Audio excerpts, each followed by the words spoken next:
Well, they're not going to make the playoffs, which is very clear. And now the latest is that they're going to be a minute restriction on Mr. James. They're thinking about 32 minutes, and they're also going to let him stay in a competitive game if he deems that is fit. This opens up a lot of room for interpretation. Mr. Elhassan, who do you think will be taking LeBron in and out of the games? A gentleman by the name of Luke Walton or a gentleman by the name of LeBron James himself? Look, hold on. In regular circumstances, in championship contending circumstances, who's taking LeBron in and out of games? LeBron James is. He calls his number. He plays the minutes he wants. So that's not a big surprise there. The bigger surprise is that you would actually announce it, that you would put it in black and white in print and say, hey, guys, this is what we're going to do. He's on a minutes restriction unless he doesn't feel like being on the minutes restriction that night. I don't have a problem with that policy for LeBron. I have a problem with you telling us that's the policy. Like, what are they thinking here? I think this is actually unfair to LeBron James. Now, I'm a LeBron James stan, and I support him unequivocally on all things. But I think this is a little unfair to LeBron. I'll tell you why. If I'm a Laker fan, and they're losing, and it's the fourth quarter, and LeBron James doesn't come in, LeBron can't say, oh, the team didn't sub me and Luke Walton decided not to play me, because now the team has come out and said that he can play if he wants, but there's a little minute restriction here. So the fans might feel a certain way if LeBron isn't playing 40 minutes a game like he would, if LeBron isn't playing in the fourth quarter of a game that's winnable. Like, I feel like this is actually a little unfair to LeBron. Am I supporting LeBron too much by saying so? No, I didn't think about that unintended consequence. I thought you were going to say that, oh, because LeBron can't help himself, he'll still play and he'll tire himself out. But this is a real funny unintended consequence. If the team is down, say, 15 with 3 minutes to go, is that a competitive game or not? No, so that's not a competitive. If LeBron doesn't play, so it's not? You don't think they can make up 15 points in 3 minutes? No, they cannot. What about 4 minutes? What about 4 minutes? Let's talk more about 9 points in 5 minutes. Like, that's when it's like, okay, like, we can win this game. No. We can come back. Yeah. 9 points in 5 minutes is doable.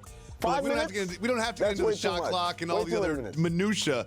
We don't have to get into the minutia about what game is winnable, what game's not winnable. But there's the entire fourth quarter. We're talking about the end of the games. Like, what if it's a 10-point game in the start of the fourth quarter? You know, he usually doesn't play the start of the fourth, but like, when he usually comes in with 9 minutes left in the fourth, like, what if he just doesn't? And then people will not say, oh, the Lakers shut down LeBron. It will be LeBron shut down LeBron, which is why I think this is unfair to LeBron. Shut down LeBron, yeah.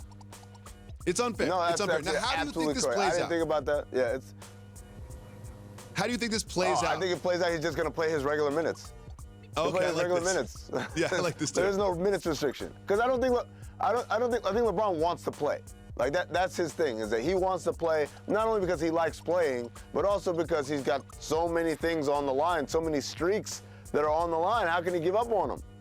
Well, I'm glad you brought that up because, you know, we're always on Reddit, and there's some Reddit users that pointed out some streaks that are likely going to end this year in regards to LeBron James' performance.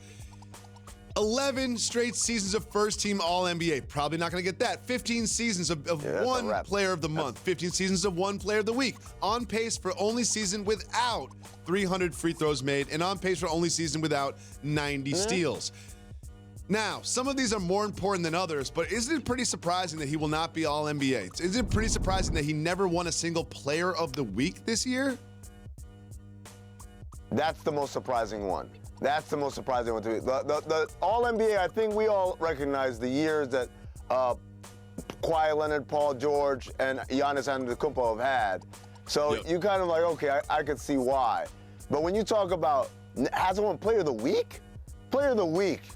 Go look up and down the list of the guys who won Player of the Week this year. Like, they're not all world. They're not all Giannis 3 games a week. Paul George. Like 3 games. You didn't string together 3 games where you were the best NBA player for 3 games in a row.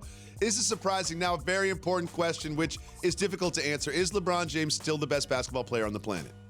I mean, I say this, and I've said this for a couple of years. He is when he wants to be, right?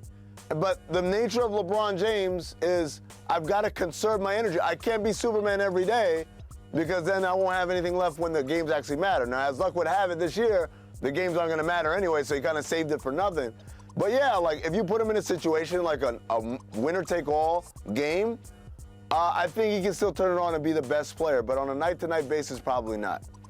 I think low-key that this isn't bad for him and the Lakers. Like, they're not going to win a championship this year. He missed 17 games due to injury, and he's missing at least like 20, 22 games from his normal workload by not being in the playoffs. I think they'll be rested, hungry with a revamped roster, LeBron James and the Lakers next year.